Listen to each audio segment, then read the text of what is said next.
Olá! Hoje, 23 de julho de 2019, o IPCA 15, o Índice Nacional de Preços ao Consumidor Amplo, que é uma prévia da inflação oficial do país, ficou em 0,09% em julho. A informação é do IBGE. É a menor taxa para o mês desde 2017. No ano, o IPCA 15 acumula uma alta de 2,42%.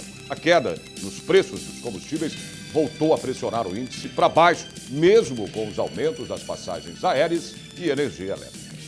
Vamos saber agora de outros destaques da edição de hoje do Jornal da Assembleia. Representantes de motoclubes responsáveis por arrecadar e distribuir mais de 35 toneladas de alimentos são homenageados no Parlamento Paulista. Projeto de lei quer a proibição da venda direta ao consumidor do bórax, substância química usada em vários produtos de limpeza, remédios e até brinquedos. O estado de São Paulo registrou o maior número de fechamento de indústrias dos últimos 10 anos. A partir de agora, no Jornal da Assembleia. Projeto de lei de autoria do deputado Altair Moraes, do Republicanos, pede a proibição da venda direta ao consumidor do bórax, uma substância química que entra na composição de vários produtos de limpeza, higiene e até remédios. O seu uso sem controle na fabricação de um brinquedo muito apreciado pelas crianças pode causar queimaduras e intoxicações graves.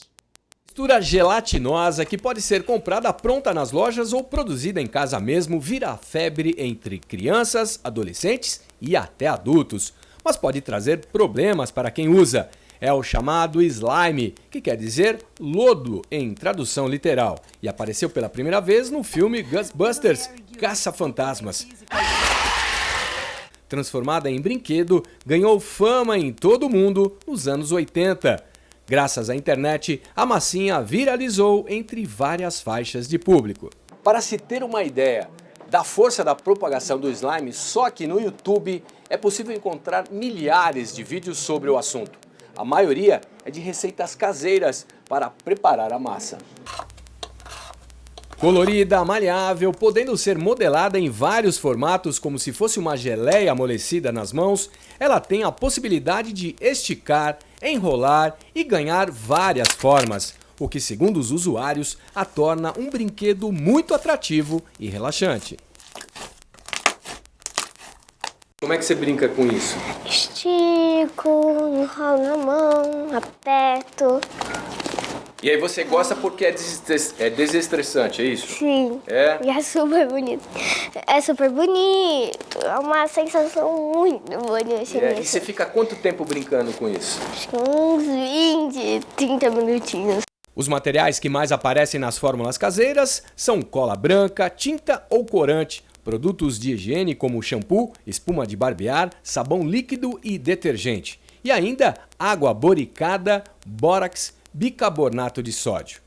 E é aí que mora o perigo. O bórax, borato de sódio, é a matéria-prima de alguns produtos de limpeza. A Agência Nacional de Vigilância Sanitária o avalia como sendo de classe toxicológica 2, isto é, altamente tóxico. O contato prolongado com o produto pode provocar desde queimaduras na pele, irritação nos olhos e alergias, até quadros mais graves de intoxicação. Realmente é prejudicial à saúde dessas crianças ou pré-adolescentes que estão utilizando e manuseando esses produtos. Depende, evidentemente, da concentração de cada um desses produtos ou outros produtos que estão sendo utilizados nessa fabricação do slime, que pode causar sérias queimaduras e intoxicação, vômito ou outras lesões no organismo dessas crianças. Pode levar a um risco de vida dependendo do nível de intoxicação, porque as mesmas lesões na pele podem causar nos órgãos internos. Então, crianças menores que podem levar a colocar esses produtos nos olhos ou nos orifícios ou até engolir, pode causar lesões mais graves internamente. Diante da constatação dos riscos para a saúde, principalmente das crianças, o deputado Altair Moraes, do PRB, propôs projeto de lei proibindo a comercialização das substâncias ácido bórico e borato de sódio, ou bórax, no estado de São Paulo. No nosso pensamento, é uma questão de saúde pública, meu Deus do céu. A criança, ela não tem condições em si de comprar sozinha, mas os pais têm feito isso.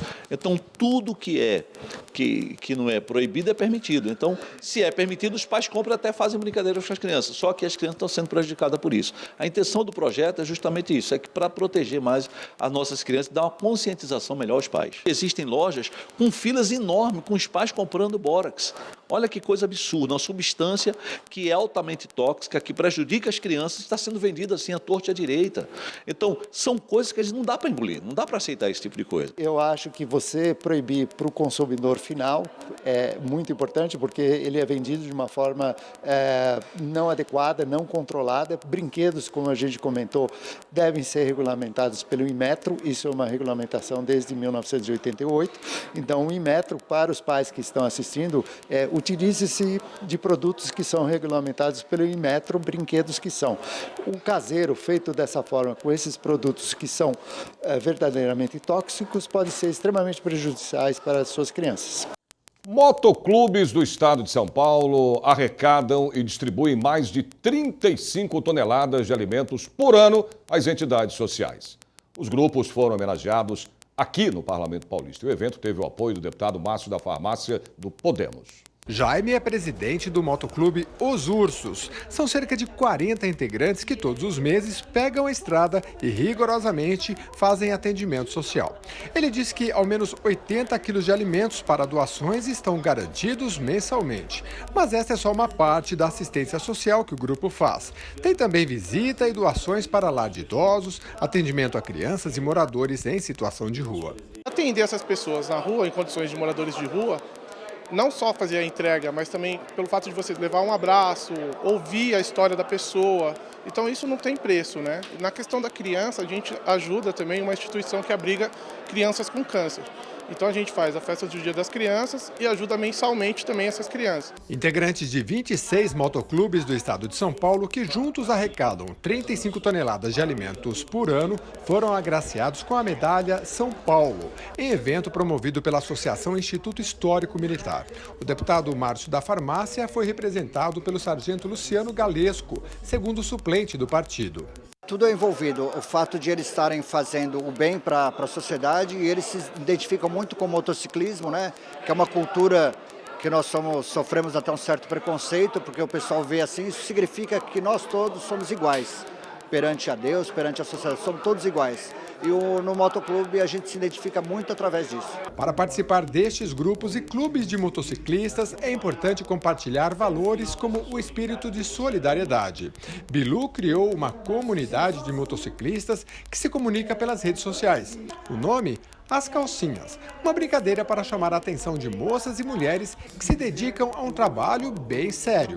Todos os meses, 8 instituições são beneficiadas. Que lindo o trabalho de vocês. Eu falei, não só meu, como de todos os motociclistas. Porque vários grupos de motociclistas, não só eu, como os que estão aqui, fazem trabalho social, sabe? E isso é muito gratificante, principalmente para mim. Instituto Butantan busca financiamento do BNDES para competir no mercado global. O pedido do empréstimo, quase 2 bilhões de reais, é para a modernização e o aumento da produção de vacina contra a gripe.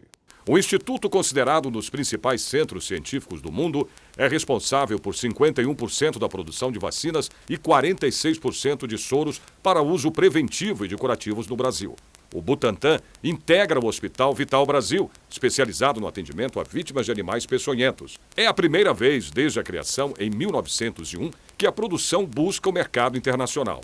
O plano enviado ao BNDES é de investimento de 450 milhões de dólares, cerca de 1 bilhão e 800 milhões de reais em laboratório com 7 linhas de produção de vacinas. O Instituto estuda com a Organização Mundial da Saúde e a Organização Pan-Americana da Saúde a qualificação da vacina contra a gripe trivalente, produzida em São Paulo para uso no Hemisfério Norte.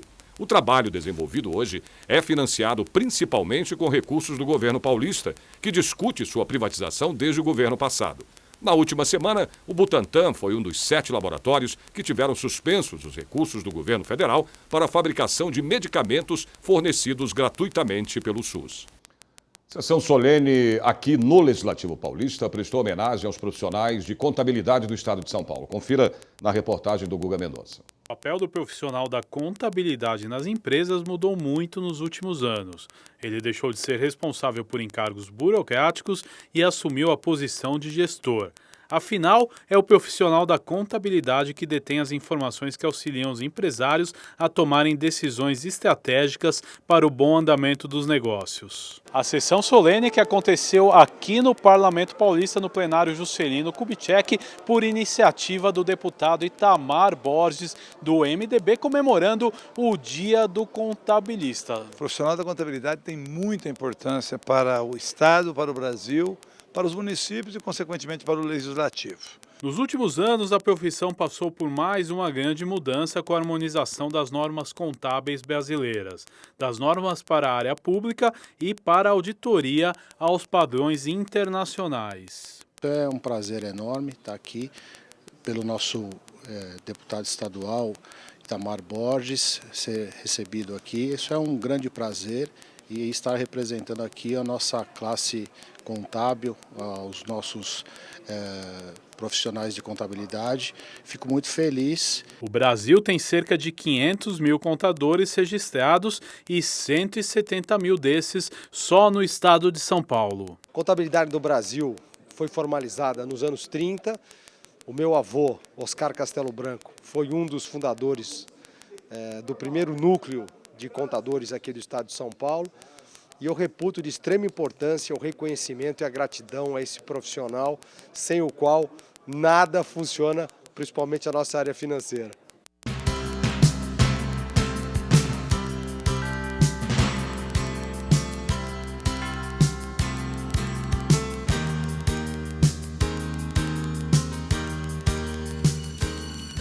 O secretário estadual da Educação fala aos parlamentares sobre projetos e os desafios para os próximos anos. Você vai ver já já.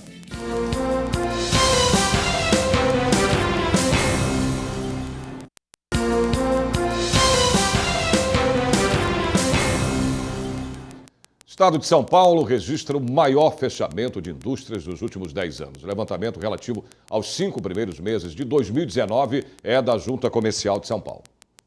Maior polo industrial do Brasil, o estado de São Paulo registrou nos primeiros 5 meses de 2019 o fechamento de 2.325 indústrias. O número é o mais alto para o período na última década e 12% maior do que do ano passado. Os dados são da Junta Comercial de São Paulo e indicam que, mesmo depois da intensa recessão econômica no país nos últimos anos, a fraquíssima recuperação da economia não conseguiu alavancar o setor produtivo, deixando pelo caminho fábricas desativadas e milhares de desempregados. A situação da indústria paulista se repete em todo o Brasil.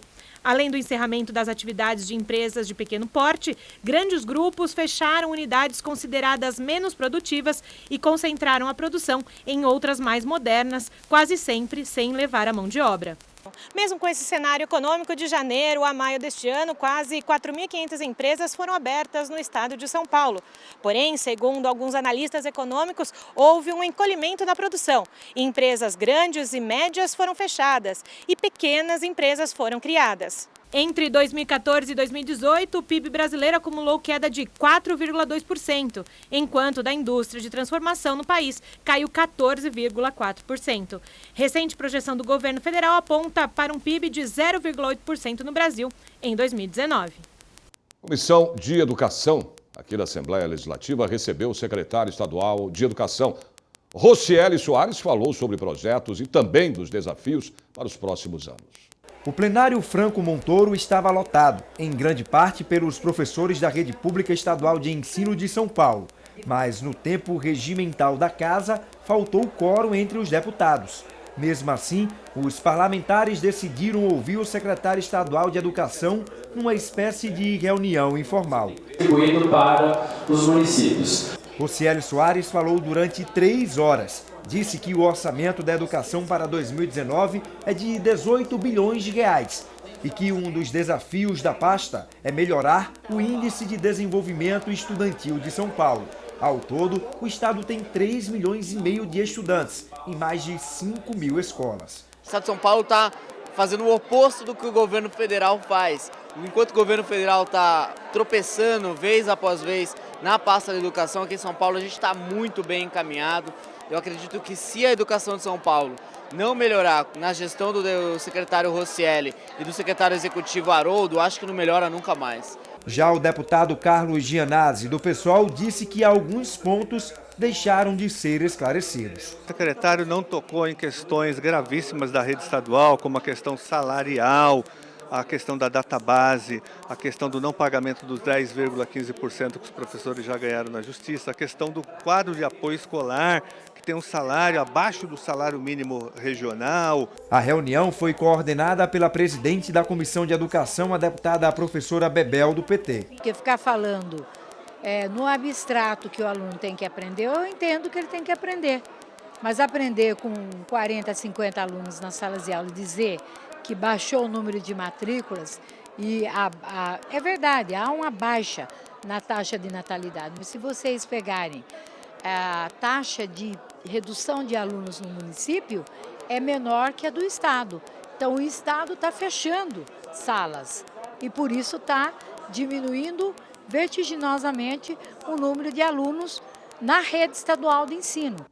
Palestra no Legislativo Paulista teve como tema de debate os direitos dos deficientes. Esse evento teve como convidada a secretária nacional dos Direitos da Pessoa com Deficiência do Governo Federal, Priscila Gaspar. Confira aí na reportagem.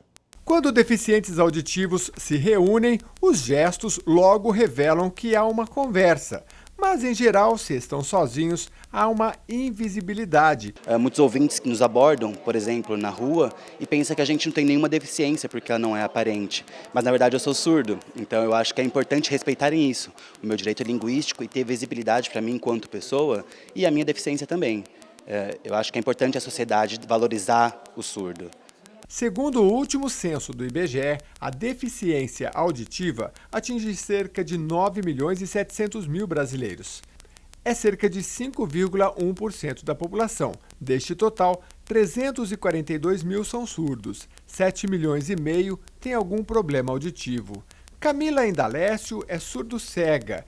É uma das 5 pessoas no Brasil que consegue se comunicar pelo Tadoma, técnica que utiliza o toque da mão no rosto do guia-intérprete. A comunicação se dá por meio da vibração das cordas e da movimentação da boca. Direito principal. Qual?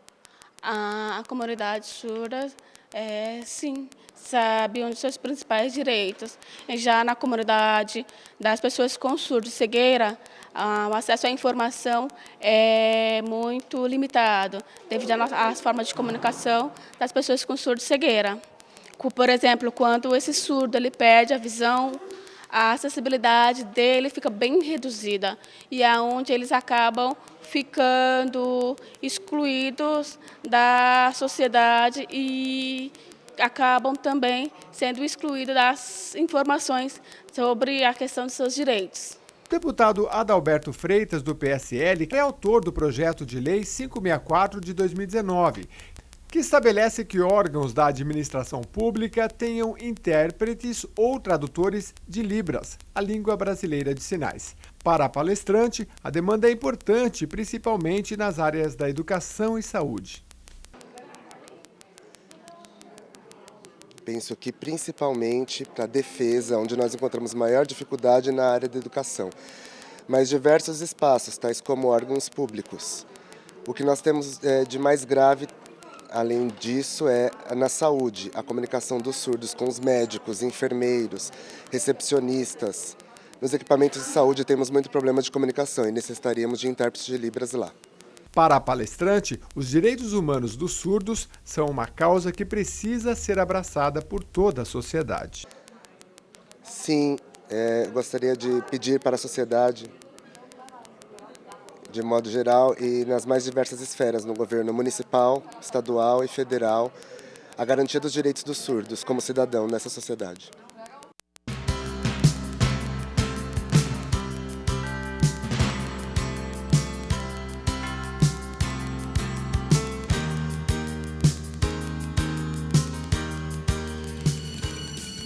Advogados especialistas em relações governamentais vieram conhecer a Assembleia Legislativa de São Paulo. Voltamos em instantes.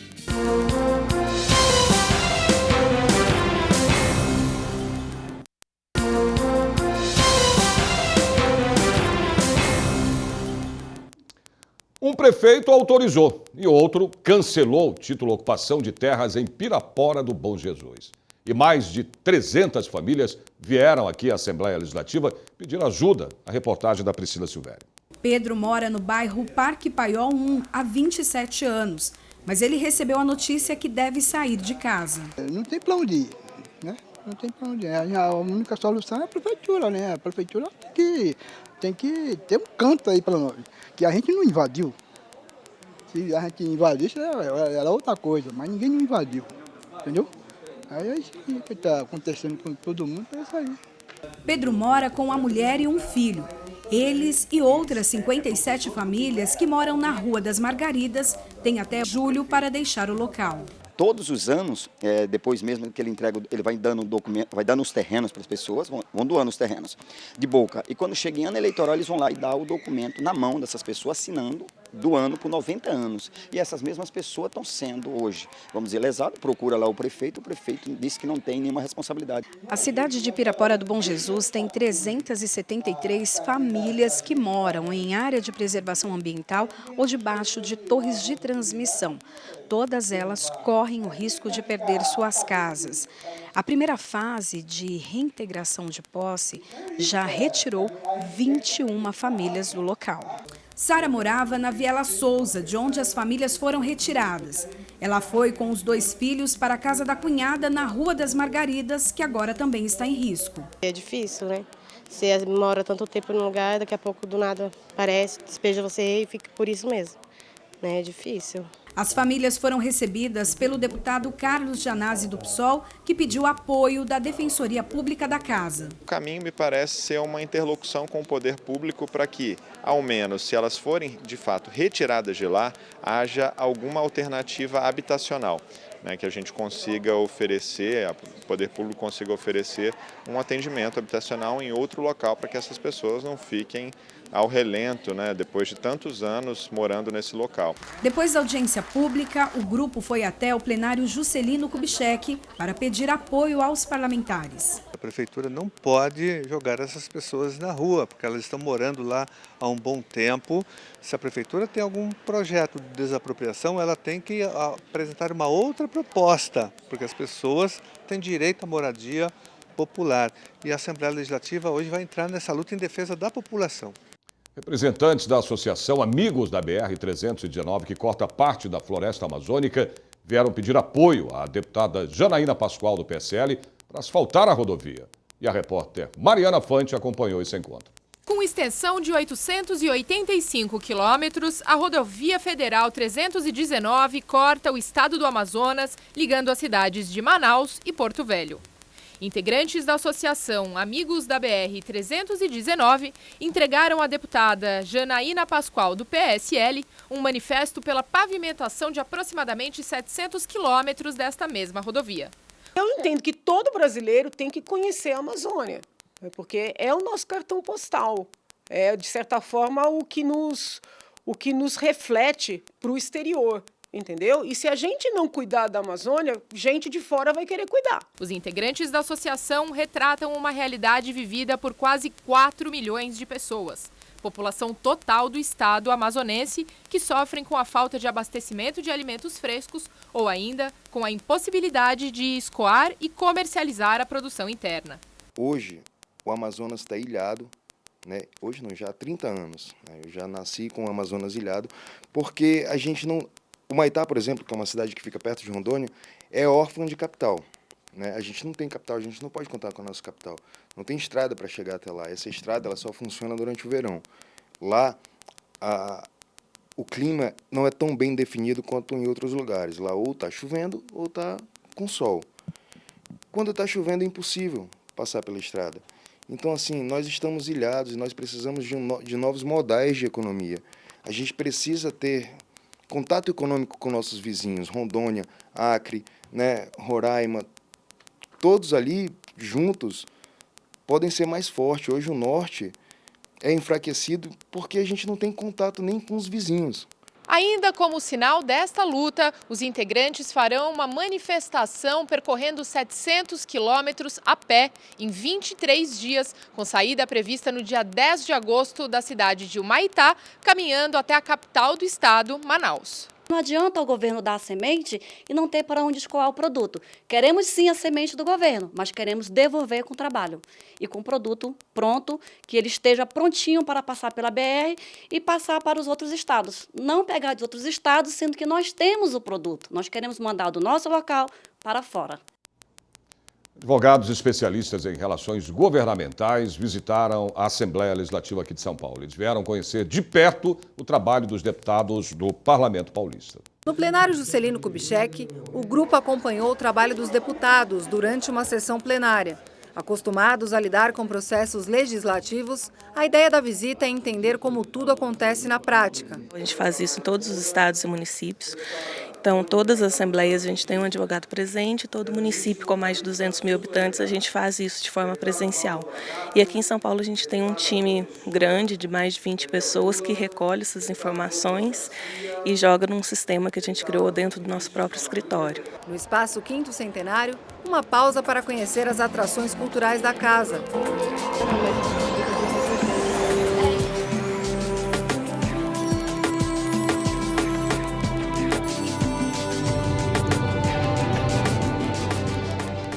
Se você tem interesse em conhecer o Parlamento Paulista, agende uma visita monitorada através do Departamento de Comunicação Social pelos telefones 11 3886 6628 ou 3886 6626.